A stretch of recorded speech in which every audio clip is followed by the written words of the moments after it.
Nossa respiração fica mais profunda e irregular. O coração acelera. As pupilas se dilatam. Talvez por isso muitas pessoas fecham os olhos enquanto beijam. Segundo o antropólogo Val Bryant, o beijo estimula principalmente 3 sentidos. O primeiro é o tato, já que nossos lábios são extremamente sensíveis. Bryant explica que temos mais terminações nervosas nos lábios do que em qualquer outro lugar do corpo, tirando algumas partes dos órgãos genitais. Depois vem o paladar. Cada pessoa tem um gosto único e alguns são melhores do que outros em reconhecer sabores. Por último vem o olfato. O poeta Ovídio descreveu o cheiro dos beijos como o de maçãs amadurecendo dentro de um baú. Sheryl Kirshenbaum é autora do livro A Ciência do Beijo. Ela conta que existem muitas teorias sobre o porquê de nos beijarmos. Já na infância, quando somos beijados por nossos pais ou quando usamos os lábios na amamentação, nosso cérebro, por meio das vias neurais, começa a associar esse contato a emoções positivas, como o amor e a sensação de segurança. E isso se consolida ao longo da vida. Não dá para voltar no tempo para saber exatamente quando foi dado o primeiro beijo. As primeiras evidências de algo parecido com o beijo vêm de 2.500 a 3.500 anos atrás, em alguns dos primeiros textos da civilização védica, na Índia. A área abaixo dos olhos tem glândulas sebáceas que produzem um cheiro único para cada pessoa. E esses indianos antigos do norte da Índia tinham o costume de cheirar uns aos outros. Conforme passavam o nariz na frente das bochechas da outra pessoa e moviam o rosto em direção ao outro lado, lábios podem ter se tocado por acidente. E quem sabe esse toque não acabou virando, em algumas situações, uma opção mais interessante do que simplesmente cheirar a pessoa. A cultura romana pode ser a primeira a ser considerada realmente beijoqueira. Tinham vários tipos de beijo. Um deles era o savium, que poderíamos traduzir para beijo de língua, nome baseado na palavra saliva e que usamos até hoje. Mas em muitos lugares, beijar era considerado nojento, o que não chega a ser uma surpresa. Muitas culturas tinham suas formas de limpar a boca, mas as pessoas em geral não escovavam os dentes, não usavam fio dental, enxaguante bucal, essas coisas de hoje. Mas mesmo sem se beijar, essas pessoas se cheiravam, se tocavam, se abraçavam e interagiam com o corpo do outro para encontrar formas de se conectar. Essa conexão é importante para fortalecer nossos laços e também para estimular a produção dos hormônios e neurotransmissores que nos fazem manter nossas principais relações. E o beijo é parte disso.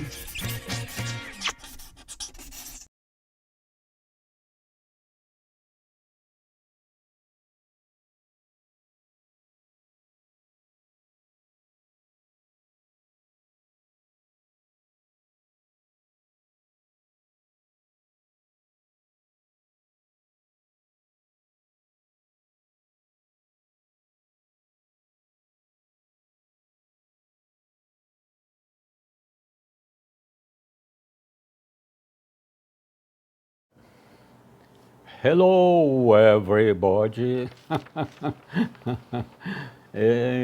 Eu estou gravando aqui no Carnaval, tá aqui a minha fantasia de Carnaval, né?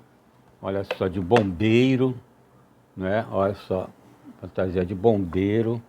Aí, ó, tá? Substituindo aqui o do Deleuze, tá legal? E aqui a minha nova aquisição, olha só, a minha nova aquisição, que é essa obra-prima que eu encontrei aqui na Praça Sans Penha e comprei por 30 dinheiros. E aí eu dei uma guaribada dela em casa, ó, foi pintura, eu e minha esposa, né? Fizemos uma pintura aí, olha como é que ficou. Legal? Porém, como é carnaval, vamos cantar uma música de carnaval aqui. Maria, escandalosa, desde criança sempre deu alteração. Na escola não dava bola, só aprendi o que não era da lição. Depois a Maria cresceu, juízo que é bom encolheu. É mentirosa, mas é gostosa. Olha só, isso aqui é um canal, como eu sempre falo, o canal Deleuziano, que agora está carnavalesco, tá legal? E ele, ó só, Deleuze aqui, tá? E o Guattari. E ele também, por que Deleuze e Guattari? Porque, como eu sempre falo, trabalho com aliados, olha que meus aliados todos aqui, tudo são meus aliados aqui. Não vou apresentar porque eu vou apresentar depois, né? Tá? E ele é deleuziano e guattariano, e também ele é dionisíaco, porque, assim como Schopenhauer, né, trabalha com a vontade, com as emoções, com as paixões, aquilo que é fundamental, porque a razão é somente uma representação disso tudo. E hoje também vou aqui tomar meu chimarrão, ó, que eu comprei lá no chimarrão de mentira, né? Que eu fui em Gramado e comprei esse chimarrão. Mas vamos aqui, ó, pra nossa vaca fria aqui, tá legal? Olha só, tomar aqui, deixa eu pegar aqui. Olha só, tomar aqui o meu vinho, porque in vino veritas. In vino veritas, como diz o...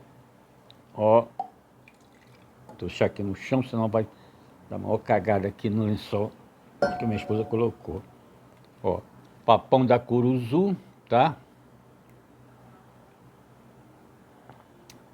E in vino veritas, in vino a verdade, como diz o Platão lá no seu banquete, chamando Dionísio para a jogada. Deixa eu botar aqui, tá?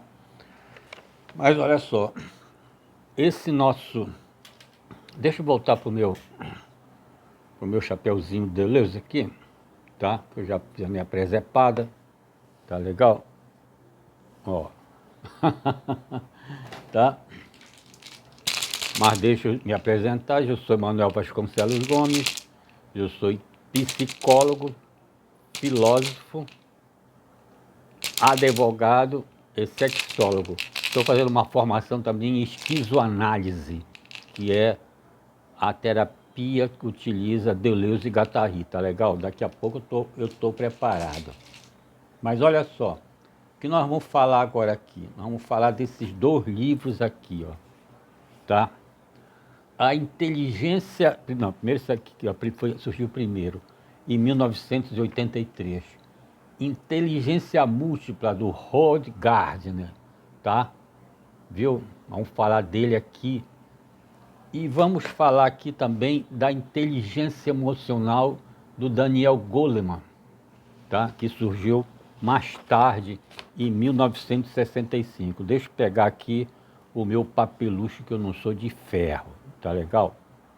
Olha só, eu já falei dos dois livros, né? Mas olha só, mas nós vamos falar desses dois livros aqui, tá? Em função das filosofias de Spinoza, tá? De Nietzsche, de Schopenhauer, na sequência, né? De Nietzsche, tá? Deleuze, Freud, Lacan e Foucault, tá? Vamos abarcar, por isso vai ser mais de um livro, tá legal? Por que isso? Porque isso aqui, a meu ver, se for ligado à psicoterapia, tá legal? Ligado à psicoterapia, tudo isso aqui é ligado à psicoterapia. Porque isso aqui, se for falar estrito senso desses dois livros aqui, é mais uma armadilha da razão, como dizia Nietzsche, tá? Mais uma armadilha da razão, por isso tem que ser cuidado, trabalhar com essas inteligências múltiplas e a inteligência emocional. Por isso que nós vamos trazer esses filósofos, tá? Para tentar interpretar isso aqui conforme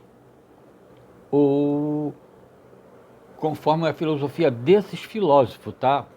Os filósofos da desrazão, tá legal? Então, olha só, por isso aqui, eu não apresentei antes os aliados, porque, olha só, vou apresentar na sequência, tá? Opa! Vou apresentar na sequência aqui, ó. Vamos começar primeiro com Spinoza, tá legal? Ó. Spinoza, Baruch de Spinoza, século XVII, né?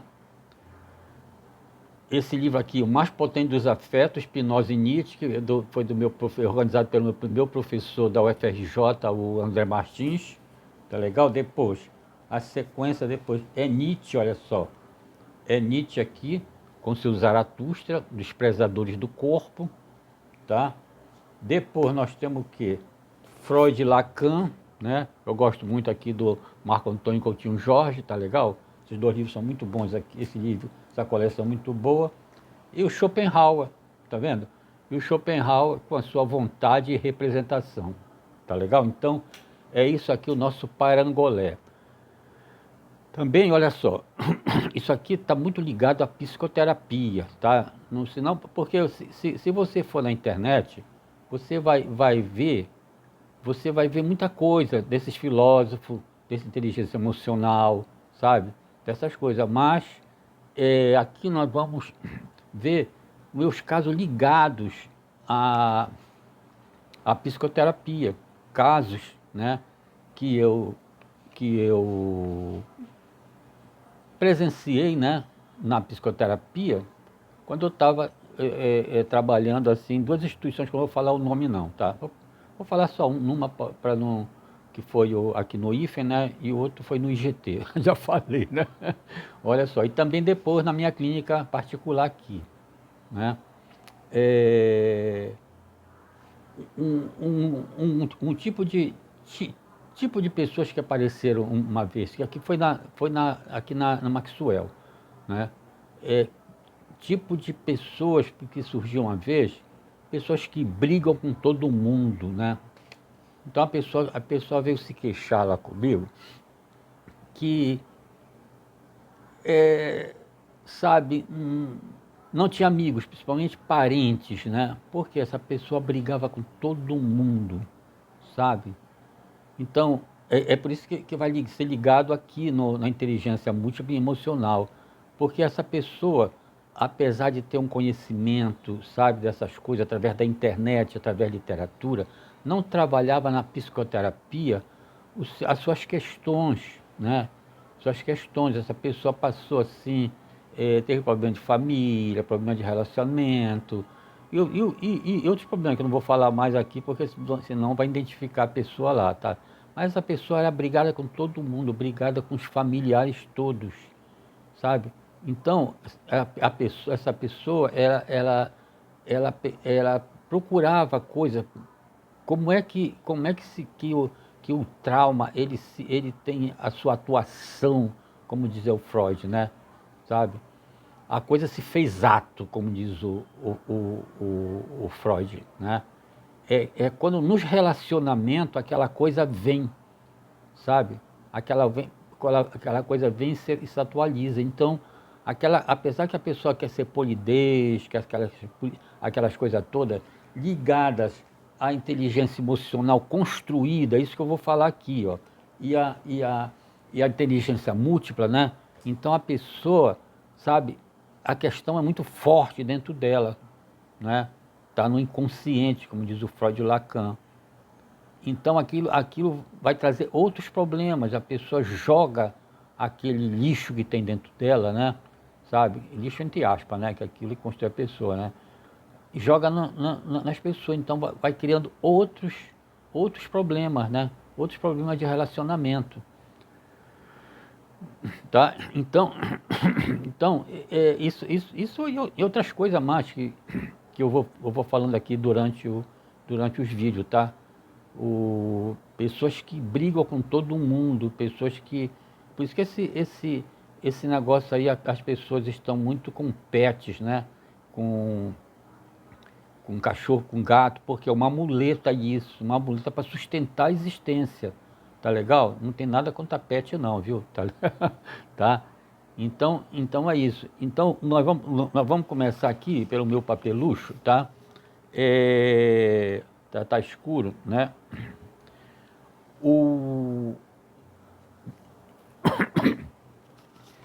Como é que nós, tá escuro aqui, como é como nós identificamos as inteligências múltiplas emocionais. Olha só, como nós identificamos a inteligência múltipla emocional.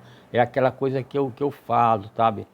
O Freud já falava disso. Não adianta saber do seu problema. Você tem que trabalhar em psicoterapia isso, porque essa coisa, como dizia o Freud, está no inconsciente, ou na vontade, ou como dizia o Schopenhauer, ela está na vontade.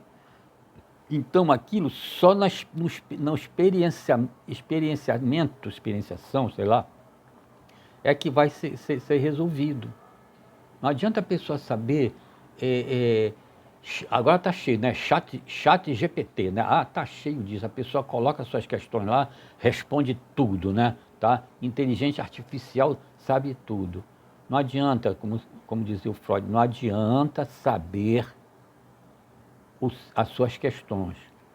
Quando os pacientes de Freud chegavam lá e sabiam tudo, era uma enciclopédia, sabiam tudo, mas o problema não saía. Assim como eu trabalhei com essa pessoa lá no meu consultório, né? Para ela trabalhar, por que ficava brigando com todo mundo? Certo? Por que ficava com os parentes todos? A pessoa, quando ia visitar os parentes, a pessoa não ia visitar assim pontualmente, mas não ficava mais nas casas, não é? E outros casos, eu vi lá, eu vi isso com professores lá onde eu estudei filosofia, né? Pessoas que não trabalhavam as suas questões e descarregavam tudo nos alunos. Meu Deus do céu, eu vi aquilo, sabe? Eu não vou falar nome de professor, porque não sou abestalhado, né? Mas a pessoa, eu estudei com uma pessoa que achava que a filosofia do autor que ela era o bambambam, então ficava avacalhando os outros. Então, questões dela, né? Questões dela. Então, eu até saí dessas disciplinas, sabe? Não aguentava. Mas é isso, ó. Quando esses autores falam em inteligência emocional e inteligências múltiplas, né? Eles não estão assim, não é você ler esse livro aqui, Inteligência Emocional todo, né? E essa inteligência múltipla que você vai ser o rei da cocada preta, não, sabe? Eu faço terapia até hoje, sabe? Então, é para ver, levar as questões a fundo, trabalhar suas questões, senão você vai descarregar nos outros. Você vai, sabe, brigar com todo mundo, você vai repetir aquilo. Por isso que tem o Freud que dizia repetição, né? A terapia do Freud era baseada na trauma, repetição. Aquilo se repete, aquilo vai se repetindo. E a pessoa às vezes se segura, mas a inteligência emocional não está só em saber, é isso que eu quero mostrar aqui, só em saber isso aqui, e nem saber das suas inteligências múltiplas, é trabalhar as suas questões, tá legal? Au revoir, de leve, mas eu vou cantar aqui uma música. Cadê o meu chocalho? Tá aqui. Cadê o meu chocalho? Tá aqui. Carnaval. Olha a cabeleira do Zezé, será que ele é? Será que ele é? Olha a cabeleira do Zezé, será se ele é? Será se ele é? Será se ele é bossa nova? Será que ele é Maomé? Será que ele é transviado? Mas isso eu não sei se ele é. Corta o cabelo dele, corta o cabelo dele, corta o cabelo dele, corta o cabelo dele, pam, pam, pam, pam, pam, pam, pam, pam. Au revoir, de leve.